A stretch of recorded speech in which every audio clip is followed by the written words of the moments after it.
Bueno, cuando nosotros, la verdad que esto era un tema que a mí me daba vueltas hace mucho tiempo, porque de trabajar en el tema carcelario, como este caso nunca había sido considerado como dentro de los crímenes cometidos por la dictadura como un delito de lesa humanidad. Y me encontré con un sobreviviente que se hacía esa misma pregunta. Elias Neumann, en su libro que se llama Crónica de muertes silenciadas, también se planteaba eso, cómo este caso no es considerado un crimen contra la humanidad. Y ahí fue que decidimos, le propuse a este sobreviviente, Hugo Cardoso, intentar reabrir la causa, por lo menos estudiarla.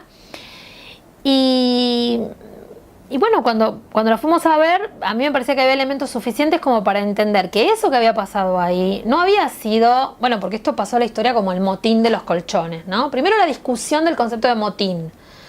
Creo que si hemos logrado algo es desarmar que se llame a esto motín, y creo que ya casi todos lo llaman la masacre en el pabellón séptimo. Eso para mí es muy importante. ¿Qué le fuimos a decir a Rafecas? ¿Por qué fuimos a Rafecas? Porque él es el titular del Juzgado Federal 3, el mismo donde recayó esa causa cuando sucedió el hecho, pero además porque Rafecas investiga todo lo que sucedió en Primer Cuerpo. Nos coincidió y nos vino bien.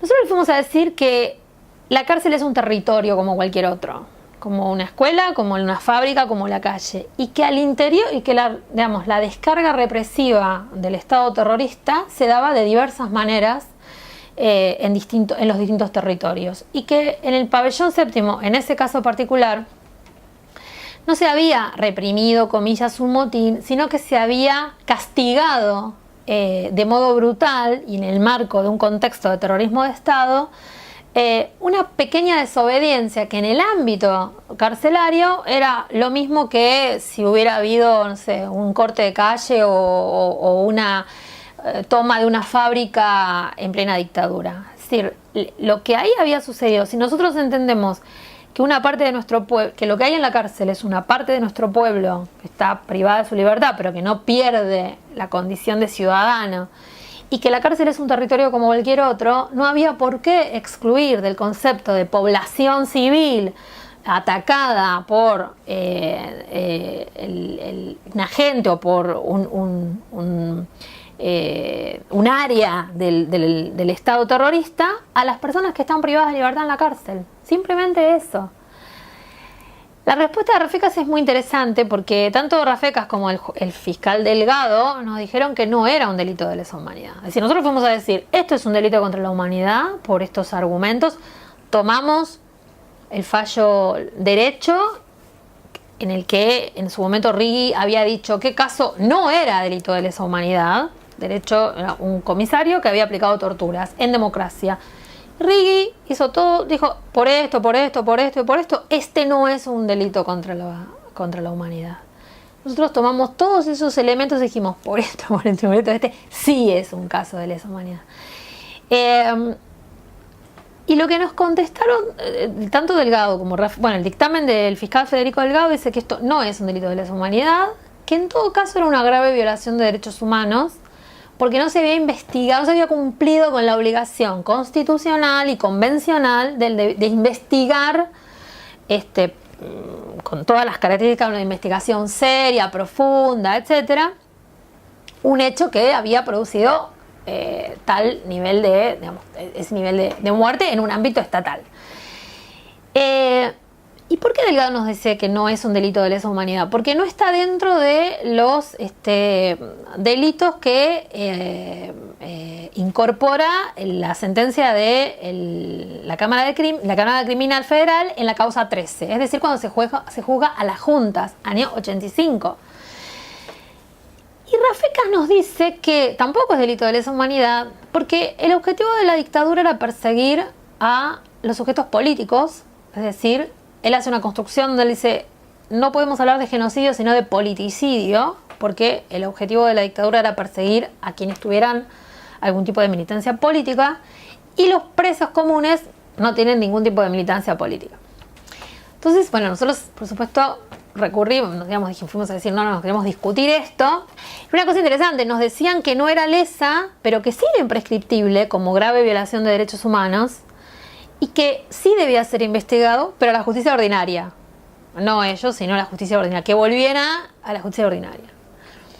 Y ahí hubo una discusión interesante incluso al interior del equipo jurídico, porque algunos decían, bueno, ya está, conseguimos imprescriptibilidad.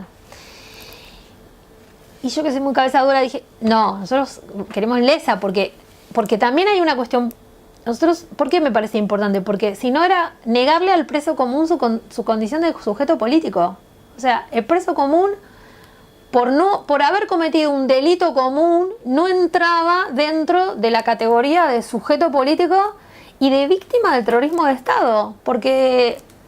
Y ojo, porque el 90% de los que estaban ahí eran inocentes. Ni siquiera sabíamos si habían cometido un delito. Estaban privados de libertad, pero en condición de procesados.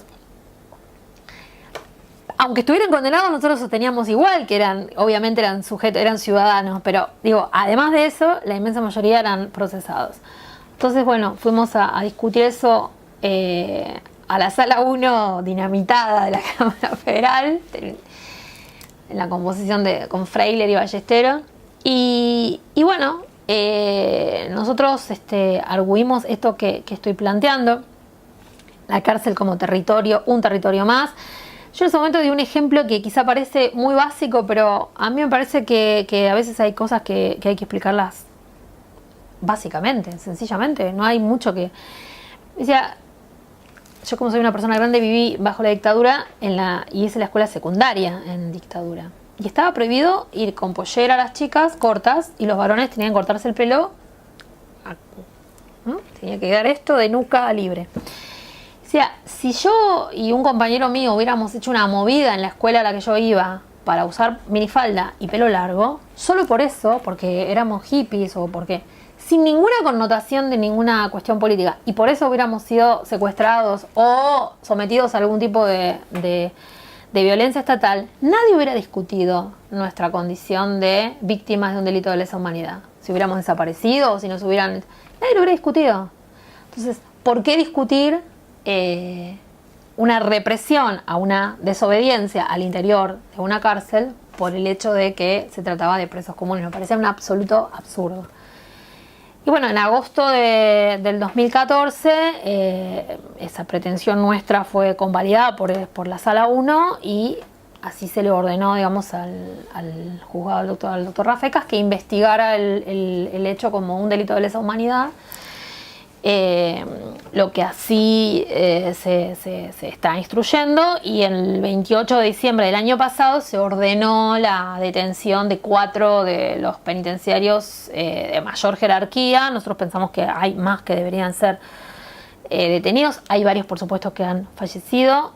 El director, el jefe de la requisa que entró ese día al pabellón, el celador que tuvo esa discusión con Tolosa y el jefe de seguridad interna. Y otro argumento que me parece muy importante también, que no lo dije, es que nuestro planteo fue: no había un servicio penitenciario federal para terroristas y un servicio penitenciario federal para presos comunes. Era el mismo servicio. Entonces, el jefe de seguridad interna que está detenido, Galíndez, era el mismo que les decía a las presas políticas: ojo, porque ustedes mañana, si se hacen las locas, terminan como terminaron los del pabellón séptimo. O el director era el que les decía: ustedes de acá van a salir muertas o locas. Era el mismo.